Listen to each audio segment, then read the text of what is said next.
Plusieurs experts de combat sont d'accord. Quelquefois, l'homme confronté aux difficultés les plus arides, c'est-à-dire quand un groupe de personnes combattent dans une guerre et qui sont coincés quelque part, en incapacité de se sortir parce qu'il n'y a pas de couloir de sortie.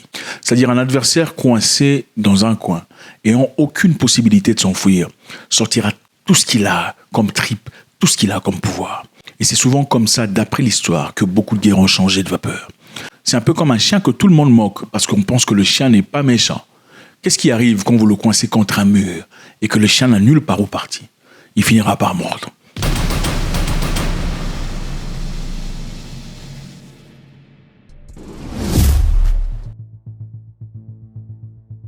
La Russie vient de frapper encore une fois un bombardement frénétique et incroyable sur l'Ukraine.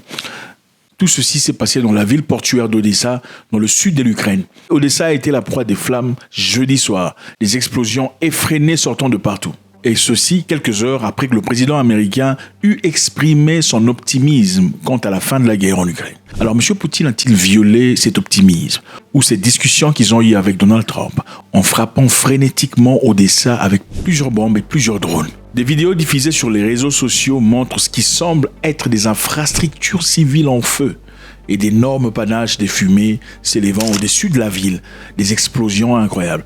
Évidemment, on nous montre des buildings qui paraissent être des buildings civils qui sont en feu et en flammes.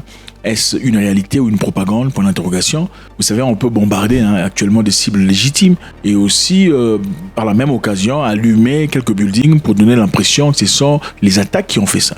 Ce n'est pas pour dire que c'est ça le fait, ça peut aussi dire que la Russie a vraiment frappé sur des infrastructures civiles. Alors pourquoi c'est important? C'est parce qu'ils ont eu un accord, en tout cas un accord verbal jusque-là, de ne plus frapper les infrastructures civiles, seulement se concentrer sur des points militaires. La vidéo évidemment jusque-là n'a pas encore été vérifiée, mais c'est ce qui se passe actuellement sur Odessa. Pendant ces frappes, quelque chose de très intéressant s'est passé. Il y avait la présence du président tchèque, Petr Pavel. Bon, généralement on se dirait que s'il y a un président étranger visitant un pays qui est votre ennemi, vous éviterez peut-être de frapper à l'endroit où il se trouve ou dans les proximités de sa présence pour pas que vous soyez en guerre directe avec cette personne. Sinon, les frappes n'ont pas arrêté. On a cogné exactement dans les proximités du président tchèque, Petr Pavel. Et je sais que vous vous posez la question aussi de savoir pourquoi les Russes feraient une telle chose. Petr Pavel n'est pas tout à fait l'ami de Poutine. Le président tchèque se trouvait dans la ville portuaire d'Odessa en visite officielle au moment de l'attaque. Et aussi, dans le passé, Petr Pavel a déclaré sur Twitter que son pays fournissait des fournitures médicales, des armes, des brouilleurs de drones mobiles, ainsi qu'une aide de préservation à la patrimoine culturel de l'Ukraine. Donc son pays jusque-là a été très impliqué, mais du côté ukrainien, en soutien. Évidemment, l'ami de mon ennemi n'est pas tout à fait mon ami. Voilà ce que le président tchèque a dit après le bombardement.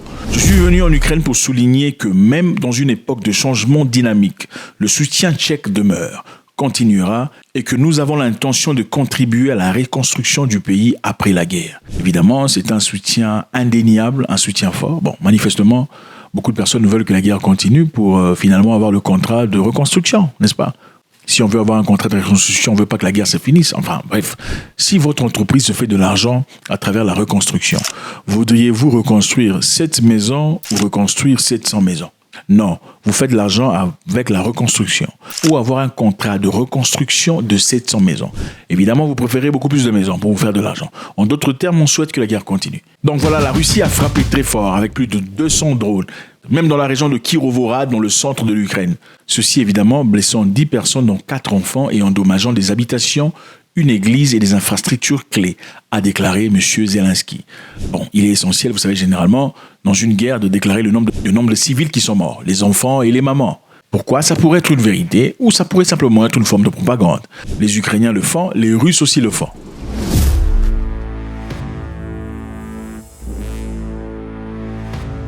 Alors pourquoi cette attaque se fait malgré que Trump et Poutine avaient discuté au téléphone quelques heures plus tôt? La raison évidente d'après certains experts est le fait que l'Ukraine, avant que la Russie ne fasse quoi que ce soit, avait bombardé la base militaire Engels. Engels est une base aérienne où se stationnent les bombardiers russes les plus sophistiqués. Ces bombardiers russes évidemment ont des capacités nucléaires. Donc c'est une base où on garde les avions russes, les White Swan, les avions les plus dangereux de bombardement. À capacité nucléaire, les Ukrainiens ont attaqué ça à 700 km de la frontière ukrainienne, juste après la discussion entre Trump et Zelensky au téléphone. Cette discussion qui apparemment était le début d'un potentiel cessez-le-feu. Alors, qui a violé le cessez-le-feu? Puisque les Russes, d'après eux, ont répliqué, ils ont rétalié à cette explosion en bombardant aussi dans l'Ukraine. Les images de satellites ont montré des cratères et des bunkers endommagés sur la base bombardier stratégique russe Engels, après que l'Ukraine l'a frappé avec des drones jeudi.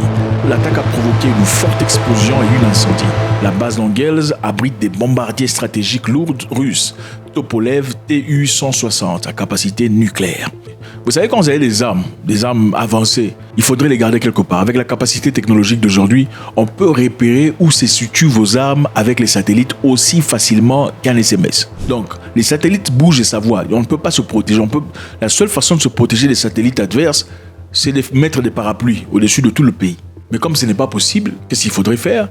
Pour protéger ces infrastructures, il faut créer des bunkers. Des bunkers qui, quelquefois, peuvent être secrets. Et là-bas, y placer les choses les plus élémentaires ou les choses les plus importantes. Et là-bas, y placer les armes les plus importantes. C'est exactement ce que fait l'Iran. L'Iran, depuis plusieurs années, protège tout ce qu'ils ont comme capacité de force sous les terres pour éviter les explosions venant du pays qu'on ne cite pas ou des États-Unis d'Amérique. Ce sont les bunkers qui sont renforcés de sorte à ne pas être explosés, à ne pas être détruits. Mais les bunkers ont été endommagés à travers cette histoire d'après les images satellitaires. Ces bunkers cachent quoi pour l'interrogation ? Cette base militaire abrite des avions à capacité nucléaire. Alors y aurait-il des bombes nucléaires dans cette base ? Point d'interrogation. Ou peut-être qu'il y aurait des bombes nucléaires mais qui ont été désamorcées. Ce qui est évident est qu'il a été rapporté que l'explosion à Engels Base